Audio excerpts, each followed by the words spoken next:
Well, it is the state of the Toronto Maple Leafs, and Brad Treliving, the general manager, had his media availability at about the quarter mark of the season, and things are not going well in Toronto right now when you look at the hockey club. And Noodles, one of the quotes that really stood out, there was a lot of great quotes that I want to talk about with you about Brad Treliving. One of them was, there's too much vanilla with our hockey team right now. And when I think of Brad Treliving talking about we need a new DNA, and right now he's saying there's too much vanilla.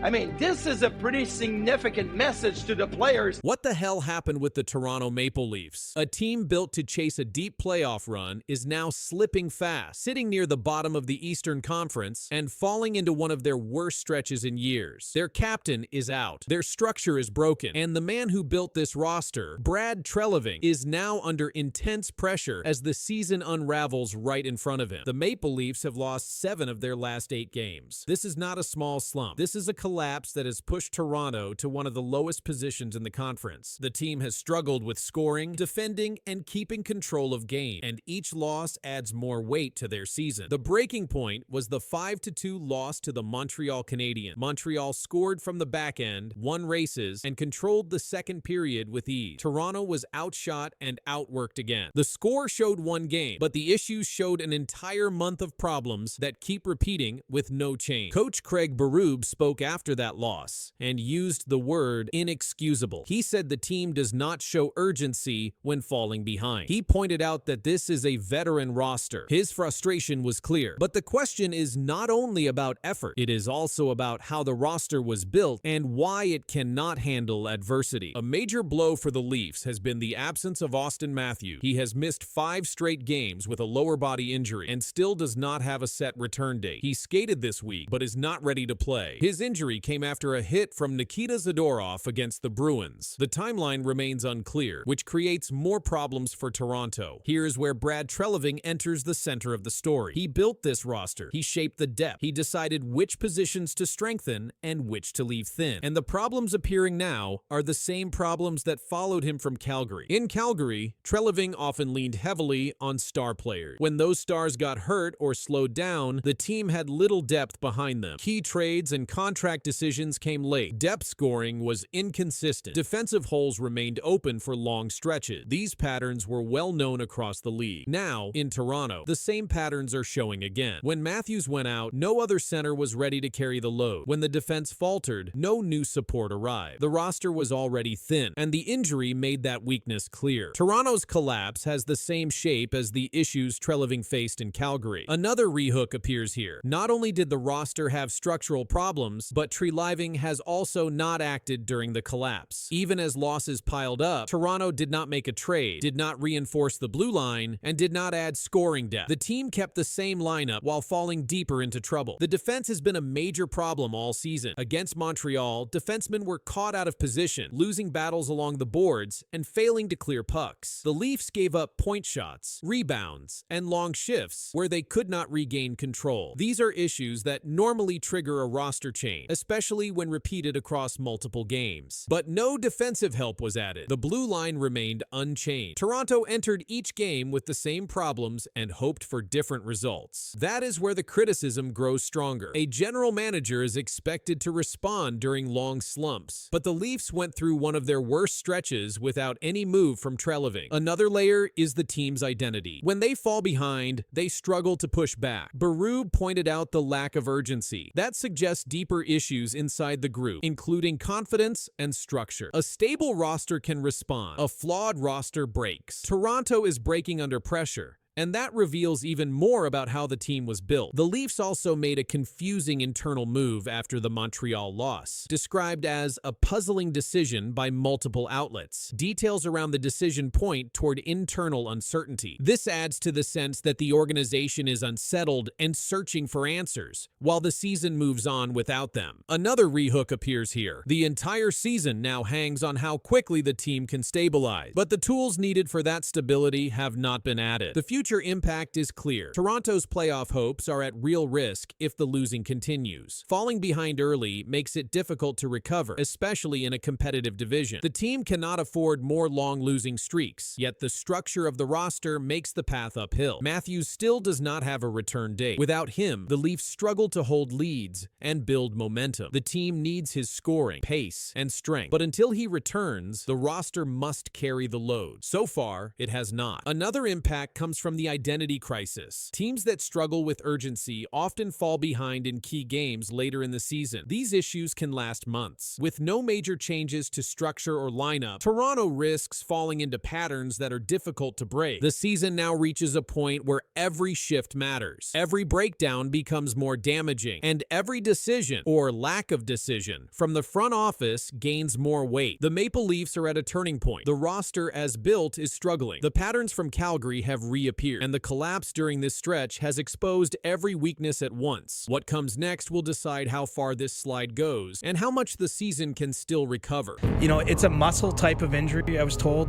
one that responds to rest a little bit, which is why I think it took a little longer. But given that fact, I think there's an argument to be made.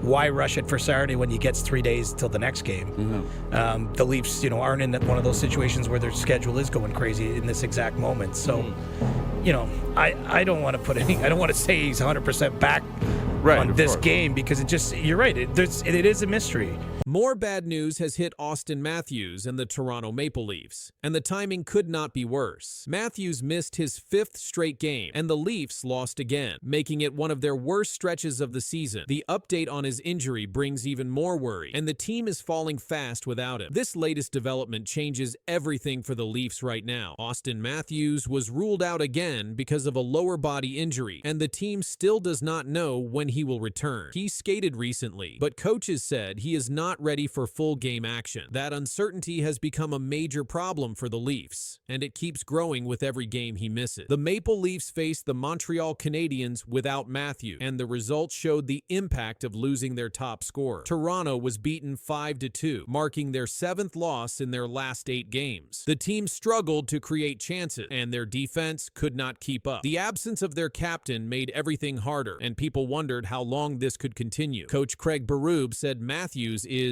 coming along and improving, but he also admitted there is still no timeline for Matthews to return. That means the Leafs must keep playing without him for now, and that creates even more pressure on a group already facing tough results. Before getting hurt, Matthews had 14 points in 17 games, with 9 goals and 5 assists. Those numbers show how important he is to the league. Without him, the offense looks different. The rhythm disappears. The power play changes. The pressure shifts to players who are not used to carrying as much weight, and that leads to even more questions. The injury came after a hit by Nikita Zadorov in a game against the Bruins. Matthews left during the second period and has not returned since. At first, the team believed the injury was not serious. Now, it has lasted much longer, and the long wait brings even more concern. Some experts said Matthews still does not look close to full speed yet, and that added to the growing worry around the team. A new rehook forms here. The Leafs are now trying to stay steady while missing their most important player, and each loss makes the hole deeper. With 7 losses in 8 games, Toronto is facing one of the toughest stretches of their season. The pressure inside the organization is rising. Analysts are now talking about possible roster changes, and trade conversations around the team are starting to grow. This does not mean Matthews is part of a trade rumor, but the team's losing streak, injuries, and unclear return timelines have opened wider discussions about whether the Leafs must make changes soon. The next few weeks could shape big decisions. The Leafs are also dealing with other injuries, making the problem even bigger. With multiple players out at the same time, the team's depth is stretched thin. Matthews missing games adds to that challenge and impacts the whole lineup structure. This makes each upcoming game even more important, and the pressure continues to build. The next stretch on the schedule will test the Leafs further. Harder opponents are coming, and the team must find ways to compete without Matthews. Every shift without him adds more questions about the Leafs' ability to stay competitive in the standing. The timing of this injury has created a difficult path forward. Another rehook appears here. Fans are watching closely for any update because the season depends on Matthews' return. The energy in the building changes when he is missing. His presence brings momentum, confidence, and scoring threat. Without him, the Leafs' identity feels different, and that difference is showing in the result. Coach Berube said there is no timetable, which means Matthews' return could be soon, or it could take longer. That uncertainty is the hardest part for the team. Planning becomes difficult. Strategies must shift each game. Opponents know the Leafs are weakened, and that changes how other teams play against them. The Leafs front office must also prepare for the possibility of more games without Matthews. Pressure from fans, media, and analysts is influencing discussions about the roster. The losing streak and the unclear injury situation may force the team to consider changes if performance does not improve. Those discussions grow louder with every loss. Matthews continues to skate and work on recovery, but skating alone is not game readiness. The team wants to avoid rushing him back and risking a longer injury. Health comes first, but the season continues moving fast, and the Leafs need results soon to avoid a deeper slide. His return will be a major moment. It will change their lines, their confidence, and their ability to score. But until that moment arrives, the Leafs must fight through a stretch of losses, uncertainty, and questions that become more urgent each day. The story continues to unfold, and all eyes are on the next update about Auston Matthews, because right now, the Leafs need him more than ever.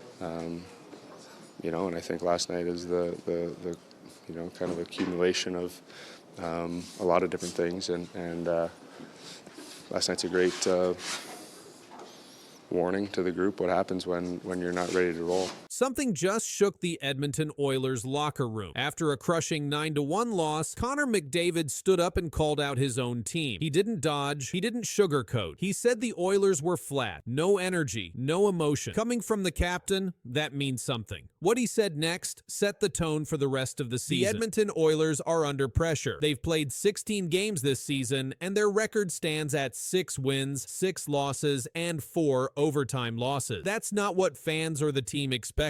And after getting blown out 9-1 by the Colorado Avalanche, something had to be said. Connor McDavid said it.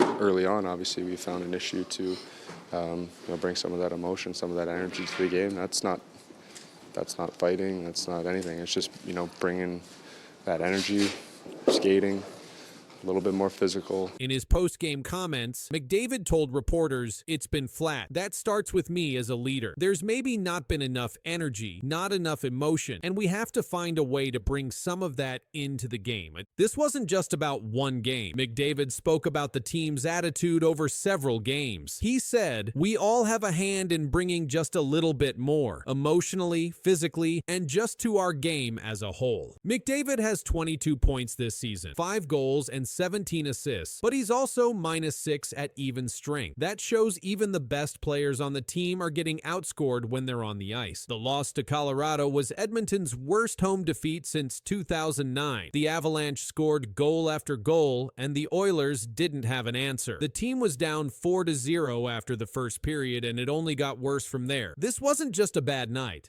It was a wake-up call. The Oilers were supposed to be Cup contenders again. They reached the Stanley Cup final 2 seasons in a row, but right now, their play doesn't match that level. Over the last 10 games, their record is 4 wins, 3 losses, and 3 overtime losses. That's not terrible, but it's not what a contending team expects. Now, with McDavid calling for more effort and emotion, the whole organization is on alert. The message is clear. Things have to change now. McDavid's message wasn't just frustration, it was a warning, and it wasn't only for the player, it reached the coaching staff and front office too. When a captain speaks like this after a blowout loss, it signals a bigger problem inside the team. Coach Chris Knoblauch now faces pressure to respond. Line changes, goalie decisions, and defensive structure are all under review. The Oilers can't afford to let this slide. Their next games are critical. McDavid said, "We have to find a way to bring more." That starts immediately. McDavid's call for emotion matters. Hockey isn't just about skill. It's about fight. The Oilers haven't shown enough of it. They've looked flat, not just in one game, but over several. That's why his comments hit so hard. This also affects the fans. The Oilers have one of the most passionate fan bases in the NHL, a 9-1 home loss sting. And when your best player says the team isn't bringing enough, fans expect action. Behind the scenes, the organization must decide how to fix this. Trades, call-ups, system changes, it's not clear yet. But McDavid just put everyone on notice. He didn't blame others. He included himself, but he didn't stay quiet. His leadership now demands results. Not someday, but now. Edmonton's next games will say a lot. If they come out with speed, energy, and purpose, this could be the turning point. If not, bigger changes could follow. For now, one fact stands out. The Oilers captain just spoke louder than ever, and now the entire hockey world is watching how they answer. Against our standards, and I thought we played with some pretty high standards today, and again, saying that, it doesn't guarantee a victory. It doesn't mean it's perfect. But I felt our intentions were there. We were organized in our 5-on-5 play, and it was a good game. I thought we stayed patient. It's unfortunate we don't get the 2 point, but a lot of positive. Martin St. Louis made a shocking announcement to the Montreal Canadiens on November 8, 2025. The goaltending controversy exploded 24 hours earlier when Jacob Dobes cried after losing. His veteran Samuel Montembeault ranked second worst in the NHL statistically. St. Louis canceled practice immediately. He called Dobes into his office. The decision he revealed would alter everything. Dobes stopped 24 of 28 shots in the 4-3 overtime defeat. His record dropped to 6-0-1. The loss came when Jesper Bratt scored 93 seconds into overtime with a backhand shot through the 5-hole. Dobes took full responsibility for the team's first overtime loss of the season. "We played good enough to win, just not good enough from my side," Dobes told reporters after the game. "I don't know, just really hard. This is a tough one. Just sucks. It happened last year. It happened this year. Lose to those guys in OT. So just disappointed in myself. That's pretty much it." The emotional display shocked media members present. NHL.com reporter Mike Montreal witnessed the scene firsthand. "Don't know if I've ever seen this before, but MTL rookie goalie Jacob Dobes, who entered this game 6-0-0, was literally in tears, blaming himself for the Canadiens' loss." Montreal posted on social media, "We, the media, tried to console him, telling him to keep his head up. Kid is putting so much pressure on himself." Martin St. Louis addressed the situation during his press conference. "Everybody handles situations differently, and he took it hard," St. Louis said. "It's probably a big reason why he's at this level. He's probably demanding of himself. We'll talk to Dobes. He's played really well for us." Teammates rushed to defend their goaltender. Defenseman Noah Dobson spoke with reporters after the game. Dobson said, "But it just shows the character and passion in this room. Everyone holds themselves to a high standard and wants to do what they can to help the team win. But we know in the room he's been a backbone for us this year, so there's no need for him to do that and put it on himself." This situation placed St. Louis in a difficult position regarding his goaltending rotation. Samuel Montembeault, the presumed starting goaltender, has struggled severely this season. The 28-year-old carries a 2-3 record with a 3.82 goals against average and .842 save percentage through 5 games. St. Louis maintained confidence in his struggling veteran. "If you ask me if I'm worried, no, I'm not worried," St. Louis said. The coach continued defending Montembeault's abilities. "I didn't have a single idea in mind. We have 2 good goaltenders," St. Louis added. "Dobes is definitely having a good streak, but Monty is going to have streaks like that too. We're well equipped in front of the net." Dobes maintains elite statistics despite his first loss. He ranks 3rd in the NHL with a 2.25 goals against average. His .920 save percentage places him 4th among all goaltenders. The Czech netminder has started 6 of Montreal's last 8 games. Montembeault acknowledged his struggles publicly. "I know what I can do, and I've worked a lot the last 4 years to grow my game," Montembeault said. "Obviously not the best start so far, but we're going to keep working to get to where we were at." The goaltender revealed technical adjustments he's making. "I felt like during games I was shrinking a lot when guys were shooting or when I was trying to find pucks through screen," Montembeault explained. "I actually looked at myself in the glass the last practice, putting my blocker and my glove more outside and try to be more patient." Montreal sits first in the Atlantic Division with a 9-3-2 record. The Canadiens host the Utah Mammoth on November 8. St. Louis must choose between the emotional rookie seeking redemption and the veteran fighting to regain his form. Do we get it perfect? Not necessarily, because sometimes you want matchup, you want the right flow for your players as well. So sometimes you're caught in between and you try to make a quick decision on the spot, and you're going to make mistakes at times. Martin St. Louis just sent shockwaves through the Montreal Canadiens. With one decision, the coach ended weeks of speculation about who controls the net. The announcement dropped like a live wire. Quick, clear, and final. The goalie order is no longer a secret, and the impact of this choice is already echoing across the NHL. St. Louis confirmed that Jakub Dobeš would start in goal. The young Czech goalie entered the matchup undefeated, with 5 straight wins and a save rate near .940. His calm play and low goals against numbers have been key in early victory. Across the rink, veteran Samuel Montembeault carried a losing record and had allowed more than 3 goals per game. The numbers told a clear story, and the coach acted on it. The decision marked a shift in Montreal's net. Dobeš had only joined the NHL the previous season, debuting with a 34-save shutout against the defending